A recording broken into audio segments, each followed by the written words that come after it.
오늘의 배움, 내일의 경쟁력, A-라이브.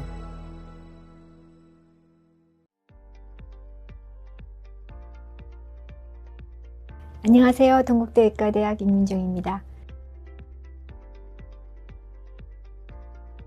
우리는 지난 시간에 장벽이 전신 건강을 지키는 성벽과 같다는 사실을 확인했습니다. 그렇다면 이 장벽을 구성하는 세포들은 무엇을 에너지원으로 사용하여 끊임없이 재생하고 단단한 결합을 유지할까요? 답은 바로 단세지방산입니다. 단세지방산은 장내 유익균이 우리가 섭취한 식이섬유를 발효하여 만들어내는 최종 대사산물로 대표적으로 아세트산, 프로피온산, 뷰트리산이 있는데요. 그 중에서도 장벽 건강의 관점에서 가장 핵심적인 역할을 하는 물질이 바로 뷰트리산입니다. 뷰트리산은 외부에서 주입되는 물질이 아니라 건강한 장내 환경이 만들어내는 결과물이라고 할 수 있는데요. 즉, 장내 생태계가 안정적으로 유지될 때 자연스럽게 생성되는 대사물질이라고 볼 수 있습니다.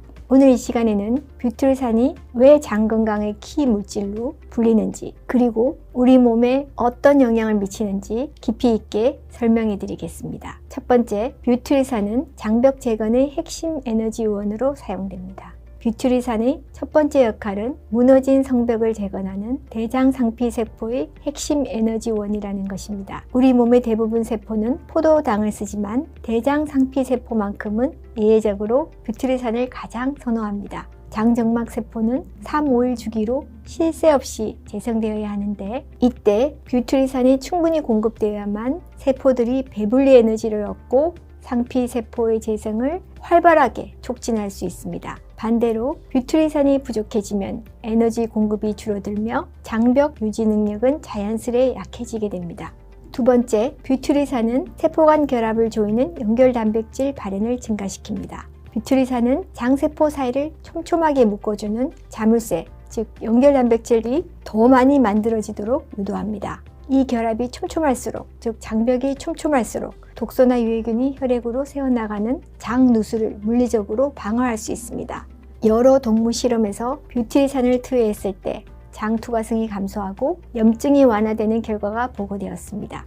세 번째, 뷰트리산은 1차 방어선인 장정막, 점액층을 강화시킵니다. 지난 시간에 우리는 장벽을 보호하는 또 하나의 중요한 구조가 점액층임을 확인했습니다. 점액층은 장상피세포 위를 덮고 있는 보호막으로 외부의 해로운 물질과 직접 접촉하는 것을 막는 역할을 한다고 알려져 있습니다. 이때 뷰트리산은 점액을 생성하는 세포의 기능을 지원하고 점막 재생을 촉진하는 것으로 알려져 있습니다. 결과적으로 뷰트리산은 장 표면의 1차 방어 기능을 견고하게 유지하는 데 도움을 줍니다. 네 번째, 뷰트리산은 유해균을 억제하는 장내 pH 조절 역할에도 도움을 줍니다. 뷰트리산의 또 중요한 기능은 장내 산성도를 적절히 유지하는 데 기여한다는 점입니다. 장내 환경이 약산성으로 유지되면 병원석 세균의 가증식을 억제하는 데 도움이 됩니다. 뷰트리산은 장세포의 산화 스트레스를 감소시켜 약산성 환경을 조성하고 그 자체로 유해균을 억제하고 장내 항산화 경로를 활성화시키는 것으로 보고되고 있습니다. 다섯 번째, 뷰트리산은 세포 손상을 막는 항산화, 미토콘드리아 기능 개선 효과가 있습니다. 최근 연구에 따르면 뷰트리산은 장 상피세포의 활성산소로 인한 산화 스트레스를 감소시키고 세포의 엔진인 미토콘드리아 기능을 개선시키는 데 도움을 줍니다. 이는 뷰트리산이 노화와 관련된 장내 염증을 방어하는 데 중요한 역할을 하며 세포 에너지 대사 전반에 긍정적인 영향을 줄 가능성을 시사합니다.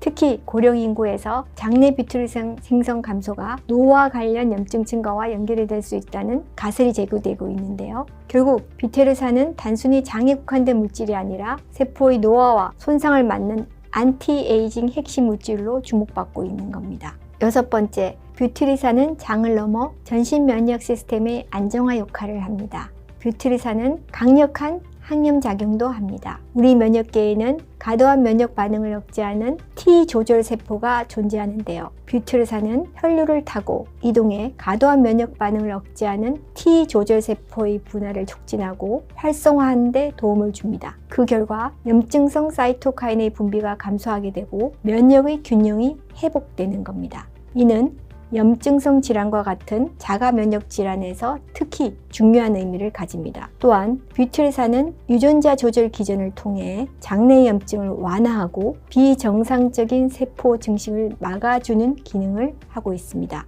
식이섬유를 많이 드시면 대장암 발생이 낮아진다는 이유가 바로 이 분자 수준의 기전 때문입니다. 마지막으로 뷰티리산은 전신대사 네트워크의 핵심 매개체 역할을 합니다. 뷰티리산은 장에만 머물지 않습니다.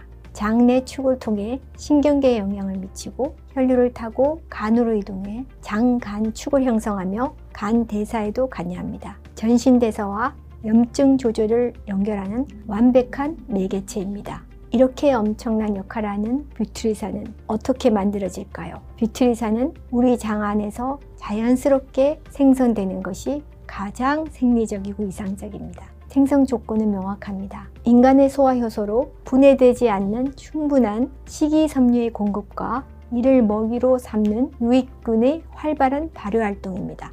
즉, 식이섬유가 넉넉히 공급되어서 유익균이 번성하고 이를 통해 뷰티리산이 생성할 수 있는 장내 환경적 접근이 가장 중요합니다. 그러나 현대인의 식단은 뷰티리산 생성에 매우 불리한 구조를 가지고 있습니다.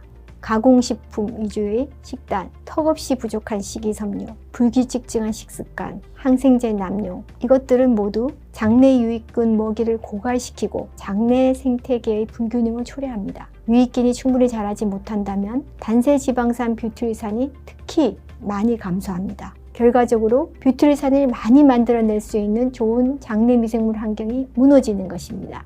최근 연구에는 식사와 관련된 장내 미생물 균총 변화, 단세지방산과의 연관 연구들이 활발하게 이루어지고 있고 주목을 받고 있습니다. 올바른 건강한 식습관을 하는 분들은 장수하고 식습관이 나쁜 분들은 병에 잘 걸린다는 동서고금의 말이 현대의학에서 분자생물학적으로 장내 미생물, 단세지방산과의 연관 속으로 속속 그 기전이 밝혀지고 있습니다. 우리가 여기서 주목해야 할 점은 뷰티리산이 부산물이라는 사실입니다. 뷰티리산은 외부에서 주입되는 물질이 아니라 장내 환경이 건강할 때 자연스럽게 생성되는 대사산물입니다. 즉, 뷰티리산 수치가 낮다는 것은 단순히 특정 물질이 부족하다는 의미를 넘어 장내 생태계 전반의 균열이 흔들리고 있다는 신호일 수 있습니다. 정리해 보겠습니다. 뷰티리산은 장벽을 강화하는 데 그치지 않고 전신대사 네트워크 속에서 중요한 매개 역할을 하는 것으로 알려져 있습니다.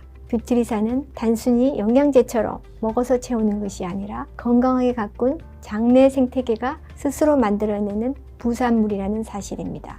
우리의 장은 단순히 배변을 관리하는 것이 아니라 세포 수준의 에너지 대사와 염증 조절이라는 거대한 시스템을 관리하는 장기이며 분명한 건 뷰티리산이 중요한 역할을 한다는 겁니다. 그렇다면 우리는 이 뷰티리산을 많이 잘 만들어내는 장내 환경을 일상에서 어떻게 구축해 나갈 수 있을까요? 다음 시간에는 뷰티리산을 효과적으로 생성하기 위한 실제적인 전략과 생활 속 솔루션을 말씀해 드리겠습니다. 감사합니다.